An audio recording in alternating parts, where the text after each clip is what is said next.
अभिनंदन मिस्टर निशांत महाजन, हार्दिक अभिनंदन. अभिनंदन?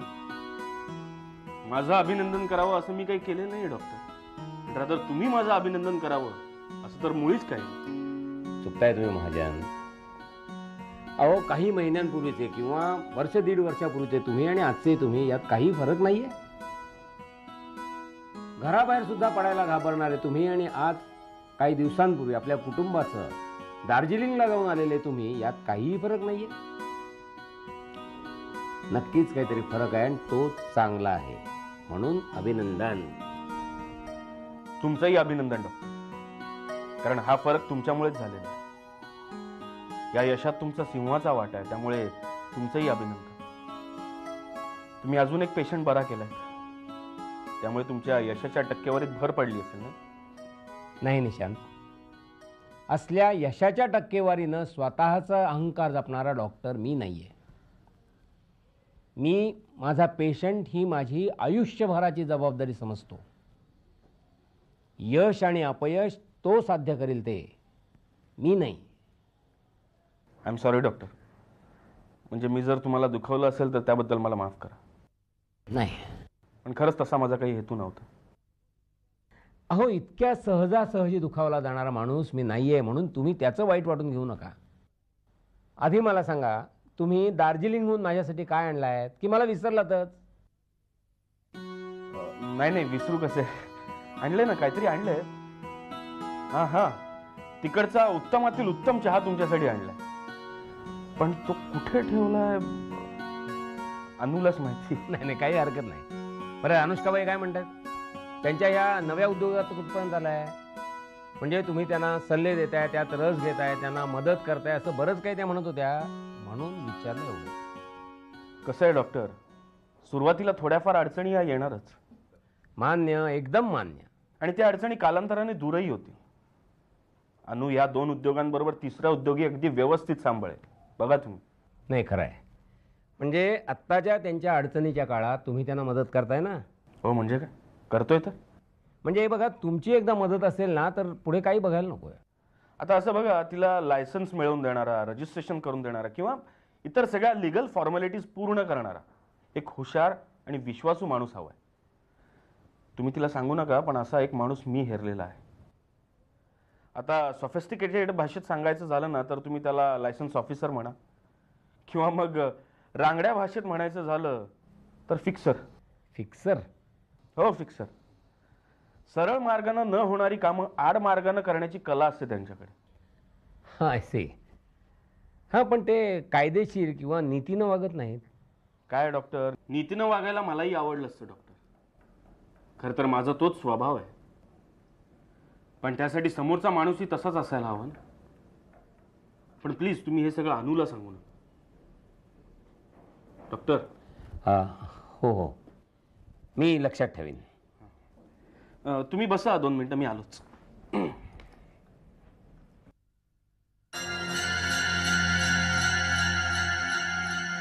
मिस्टर निशांत, तुम्ही वेगानं प्रगती करून पुन्हा आपल्या व्यवसायाशी जुळवून घेताय, पण हे चांगलं म्हणायचं की? Yes, you may proceed mister Lad. Yes madam. Madam, आज आपल्या देशामध्ये बँकांपासून हॉटेलपर्यंत आणि ट्रॅव्हल कंपन्यांपासून विविध उपकरणांची दुरुस्ती करणाऱ्यांपर्यंत सर्व्हिस इंडस्ट्री खूप मोठ्या प्रमाणावरती पसरलेली. ग्राहकाला योग्य किमतीमध्ये सेवा देणाऱ्या संस्था आणि उत्पादनं यांना आज मोठ्या प्रमाणावरती मागणी. आजचा ग्राहक अतिशय हुशार आहे, त्यामुळे त्याच्या डोळ्यात धूळ फेकणाऱ्या वस्तू तो सहज ओळखू शकतो, त्यापासून तो लांब राहतो. इतकंच नाही तर इतरांनाही तो त्यापासून सावध करतो. आज ग्राहकाची काय अपेक्षा आहे? त्याला योग्य किंवा रास्त किमतीमध्ये सुरक्षित सेवा मिळावी. आपण जर का त्याला पटवून देऊ शकलो की अमुक एका उत्पादनामुळे त्याच्या पैशामध्ये बचत होतेच, पण त्याला चांगली सर्व्हिसही मिळते, तर तो अशी वस्तू जरूर खरेदी करतो. इतकंच नाही तर त्यासाठी तो पैसे खर्च करायलाही तयार होतो. मान्य? म्हणजे यात अमान्य करण्यासारखं काहीच नाहीये. Please continue. आता रोजच्या व्यवहारामध्ये एखादी गोष्ट गरम किंवा थंड ठेवण्यासाठी खूप मोठ्या प्रमाणावरती ऊर्जा खर्च होते. म्हणजे असं पहा की AC किंवा रेफ्रिजरेटर, हिटर्स, कूलर्स, ओव्हन्स यासाठी रोजच्या रोज खूप मोठ्या प्रमाणावरती ऊर्जा खर्च होते. या ऊर्जेमध्ये आपल्याला काही बचत करता येईल का असा विचार करत असताना मी एक असं उपकरण तयार केलंय की ज्यामध्ये खूप मोठ्या प्रमाणावरती ऊर्जेची बचत होईल. आता सुरुवातीला आपण ACचं उदाहरण घेऊया. AC मध्ये एक विशिष्ट प्रकारची अशी एक तार बसवलेली असते. त्या तारेचं तापमान वाढल्यानंतर ते सर्किट जे असतं विजेचं ते आपोआप खंडित होतं आणि वीज प्रवाह बंद पडतो आणि AC मशीन बंद होतं. त्या तापमान पुन्हा कमी झाल्यानंतर ती तार पुन्हा जोडली जाते, सर्किट सुरू होतं, आणखीन AC मशीन पुन्हा पूर्ववत काम करायला लागतं. आता या प्रक्रियेमध्ये होतं काय की त्या खोलीमधलं तापमान सतत फ्लक्च्युएटिंग होत राहतं. त्याच्या उलट आता मी जे तयार केलेलं उपकरण आहे त्याचं वैशिष्ट्य आपण बघू. आता समजा की आपल्याला एखाद्या खोलीचं तापमान 15 डिग्री सेंटीग्रेड ठेवायचं, तर ते तापमान तितकं खाली उतरल्यानंतर हे उपकरण आपोआप काम करायला लागतं. म्हणजे तसं ते त्याच्यामध्ये सेट केलेलं आहे. आणखी त्याच्यामध्ये असलेल्या टायमरमुळे ठराविक वेळेनंतर AC चालू किंवा बंद होतो. नाही पण मला सांगा की ह्या सगळ्याचा फायदा आपण ग्राहकाला कसा काय पटवून द्यायचा? हाच की आपल्याला खोलीचं तापमान जेवढं ठेवायचं आहे तेवढं कायम ठेवून आपण 50% बचत करू शकतो. म्हणजे समजा की ACचं मशीन 3 मिनिटं बंद राहतं, 3 मिनिटं चालू राहतं, म्हणजेच 50% विजेची बचत होतं, पण खोलीचं तापमान मात्र तेवढंच राहतं. लाड, हे ऐकायलाही चांगलं वाटतं आणि पटतंही. काय कर्वे, तुम्हाला काय वाटतं? नाही, मी विचार करतोय की हे बनवण्यासाठी किती भांडवल उभं करावं लागेल आणि ते कसं उभं करता येईल याचाही. बरोबर आहे मॅडम, प्रत्येकानं आपापल्या दृष्टिकोनातून विचार करायलाच हवा. नाही, आता या उपकरणामुळे विजेची खूप मोठ्या प्रमाणावरती बचत होतीये हे कळल्यानंतर सरकार सुद्धा आपल्याला खूप मदत करू शकेल. म्हणजे अगदी भांडवल उभारणी करण्यापर्यंत मदत करू शकेल. शिवाय या उपकरणाची प्रसिद्धी आणि प्रचार व्हावा म्हणूनही सरकार आपल्याला मदत करेल. खरं आहे, ॲब्सोल्युटली. म्हणजे सरकारला जर आपण पटवून देऊ शकलो तर बऱ्याच गोष्टी सोप्या होतील. येस. ओके.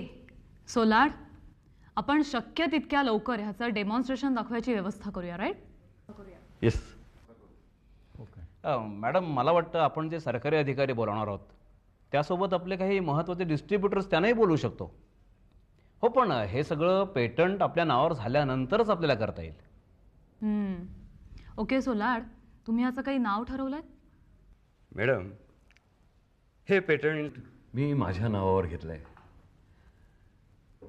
आणि माझ्या चुकीचं प्रायश्चित्त म्हणून त्या कंपनीला मी देऊनही टाकणार आहे. या माझ्या उत्पादनाचं नाव मी ठेवलंय मित्र. वाव.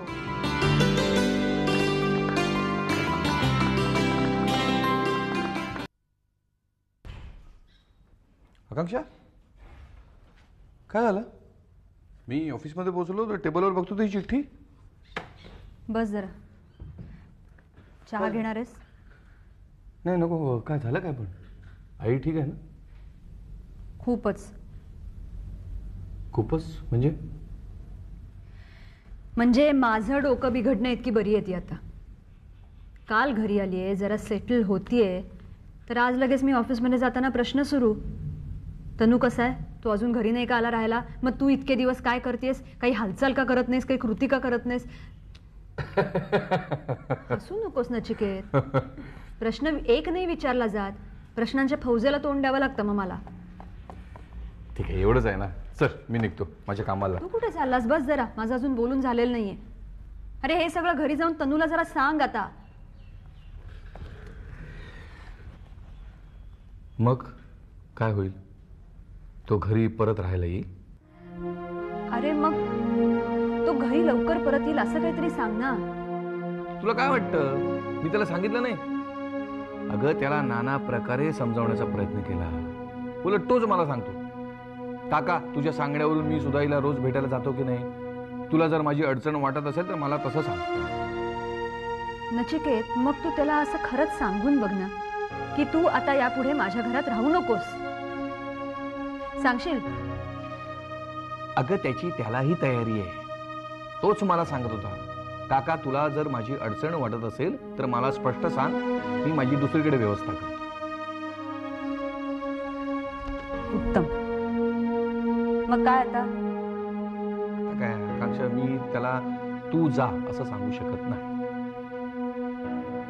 बघतो आज उद्या त्याच्याशी बोलून. प्लीज माझ्यासाठी, माझ्यापेक्षा जास्त आईसाठी.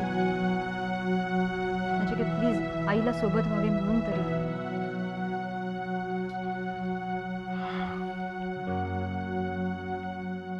बरं, आपण सुरुवात करण्यापूर्वी मी एक गोष्ट सांगू. ह्या नवीन इंडस्ट्रीचं काम जोरात सुरू करण्याकरता मला वाटतं की आपण दिवसातले एक निदान 25-30 मिनिटं तरी एकत्र बोलायला, एकत्र भेटायला पाहिजे. तुम्हाला काय वाटतं? नाही, चांगली आयडिया आहे मॅडम.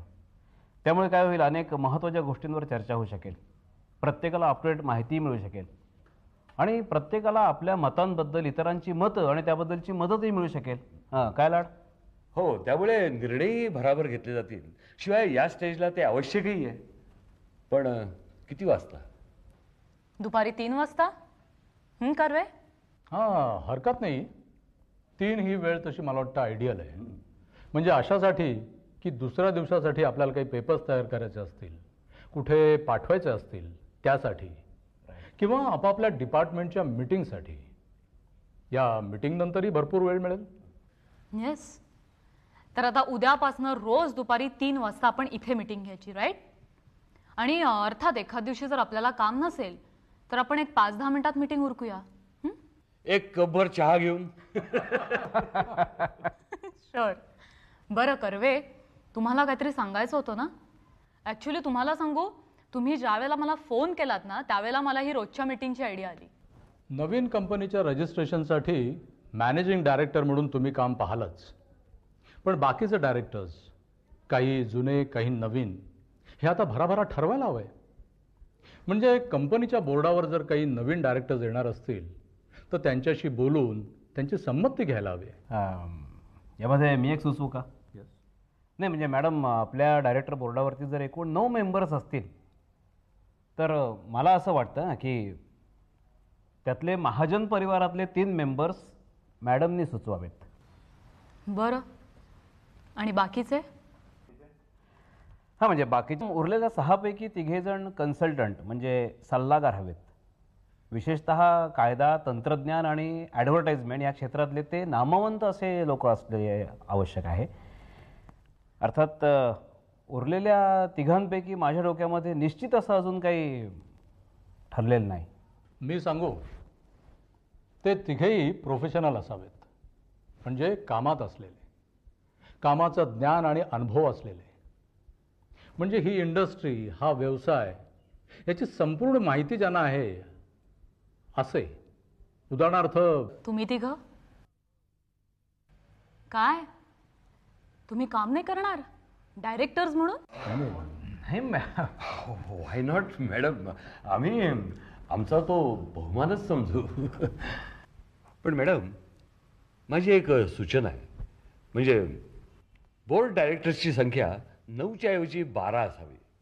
म्हणजे आता हे 3 जण जे वाढतील त्यापैकी 1 जण चेअरमन असावा आणि उरलेले 2 कोणत्याही क्षेत्रातले चालतील, पण ज्यांना सगळा देश किंबहुना सगळं जग ओळखतं अशापैकी 2 असावेत. कामाचा त्याला काय फायदा? पण नाही mister Karve, mister Lad has a point. म्हणजे समजा आपण त्यांना एखादा फोन करून काम करून घ्यायची विनंती केली तर फक्त फोनवर आपलं काम होऊ शकतं, right? Right. We are looking for icons. Correct. पण मॅडम, मला वाटतं आपल्या कंपनीचा चेअरमन हा एक भक्कम खांबच हवा. म्हणजे असा भला भक्कम माणूस की जो ह्या सगळ्या तंबूचा भार पेलू शकेल, न डगमगणारा. एक नाव आहे माझ्यासमोर, निशांत महाजन. आजारातनं उठून पुनर्जन्म व्हावा इतकी इम्प्रूव्हमेंट आहे त्याच्यामध्ये. अर्थात तुम्हाला जर काही प्रॉब्लेम नसेल तर. मॅडम, तुम्ही सरांना सांगा की- आम्ही त्यांची वाट पाहतो. येस.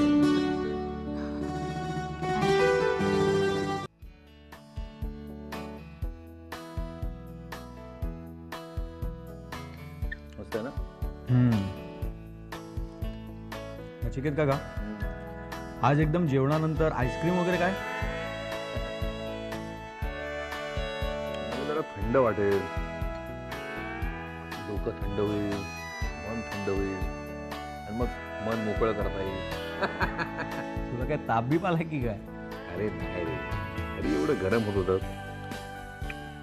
म्हटलं जरा पाय मोकळे करावेत. या उन्हाळ्याच्या सुरुवातीला एवढं गरम होतंय, नंतर काय होणार रे? नचिकेत काका, हा, तुला काही सांगायचं होतं का मला? कशावरून रे? लहानपणापासून मला सवय आहे, तुला काही सांगायचं असेल, समजवायचं असेल तर तू माझे लाड करतोस. बरोबर आहे. माझ्या आवडीचं जेवण, जेवणानंतर खास आईस्क्रीम. काय म्हणते का तनू? माझी एक थिअरी आहे तनू. काय? माणूस जेव्हा खुश असतो ना, तेव्हा तो चांगल्या गोष्टींचा विचार करू शकतो, पण जेव्हा तो दुःखाने ग्रासलेला असतो तेव्हा तो या गोष्टींचा विचारच करू शकत नाही. आपकी बात में दम है काका जी, फरमाइए. मी आता प्रस्तावना करत बसत नाही, सरळ डायरेक्टली मुद्द्यालाच हात घालतो. तनू, आता तू लवकरात लवकर तुझ्या घरी राहायला जायला हवंस. बस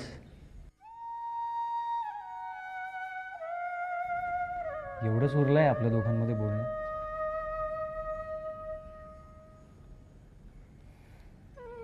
काका, या विषयावर आपण आधी कितीतरी वेळा बोललोय.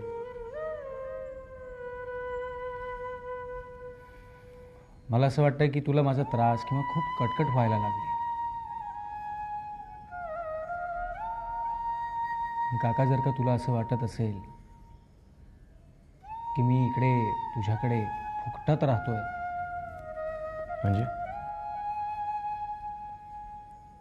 म्हणजे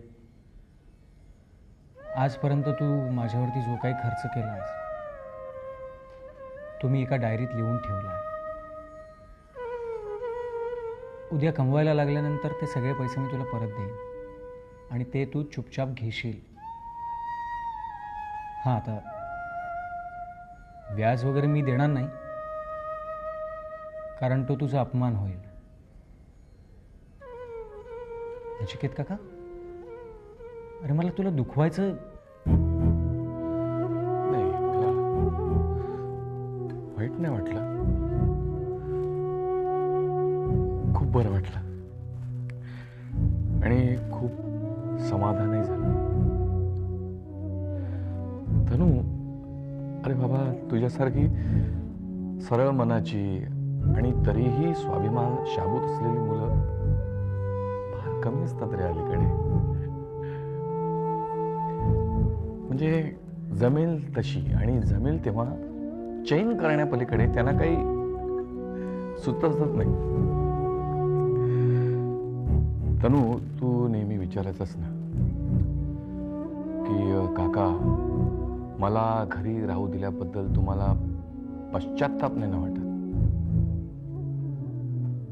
तर मी तुला आता सांगतो,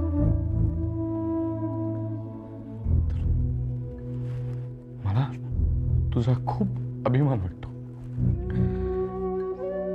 पण तरीही मला असं वाटतं की तू तुझ्या घरी राहायला जायला हवंस. मला तुझी अडचण वाटते असं नाही म्हणायचं मला, पण तुझ्या घराला, तुझ्या घरातल्या माणसांना तुझी गरज आहे. भावनिक गरज म्हणावं तर. रिअली? नचिकेत काका, तू सांगितल्यापासून मी सुधाईला भेटण्यासाठी दिवसातनं एकदा तरी घरी जातो. आजही जाऊन आलो. आईनं बोलवलं तेव्हाही मी गेलो. तिने सांगितलेली कामं अगदी बिनचूक केली. घडलेल्या घटनांमुळे आई खूप बदलली आहे. पूर्वीसारखी नाही राहिली ती.